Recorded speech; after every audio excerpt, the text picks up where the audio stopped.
Exam സെൻറ്ററിൽ പോയി കഴിഞ്ഞാൽ നമുക്ക് പലതരം അനുഭവങ്ങളുണ്ടാവും ഇല്ലേ? ഞാൻ എക്സാമിന് പോയ സമയത്ത് ഒരു പെൺകുട്ടി വന്നിട്ട് എന്നോട് ചോദിച്ചു, എന്നാണ് വൈക്കം സത്യാഗ്രഹം നടന്നതെന്ന്. അപ്പം ഞാൻ പറഞ്ഞു കൊടുത്തു 1924 പിന്നെ അവളുടെ അടുത്ത സംശയം, ഡിസ്കവറി ലേണിംഗ് തിയറി ആരുടെയാണ്? അപ്പോൾ ഇങ്ങനെ ചോദ്യങ്ങൾ ചോദിക്കുന്ന സമയത്ത് നമ്മുടെ കോൺഫിഡൻസ് കുറഞ്ഞു പോകും. അപ്പോൾ നമ്മൾ വിചാരിക്കും, അയ്യോ അത് ഞാൻ പഠിച്ചിട്ടില്ലല്ലോ, അല്ലെങ്കിൽ എനിക്ക് ആ ഭാഗം കൂടെ കവർ ചെയ്യണമല്ലോ എന്ന്. അപ്പോൾ ചില ആളുകൾക്ക് കോൺഫിഡൻസ് ഇല്ലാതാവുക ചെയ്യാം. എക്സാം സെൻറ്ററിൽ വെച്ചിട്ട് എല്ലാവരും ആ സമയം വരെ പഠിക്കും.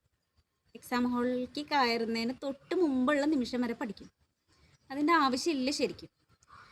അവർ ആ സമയത്ത് ഒന്ന് ബുക്ക് എടുത്തിട്ട് 4 പ്രാവശ്യം മറിച്ച് കഴിഞ്ഞാൽ ഒരു കോൺഫിഡൻസ് വരുന്നവരുണ്ടായിരിക്കും.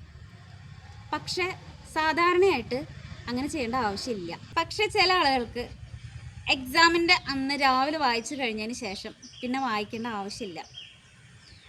ശരിക്കും അങ്ങനെയാണ് വേണ്ടത്.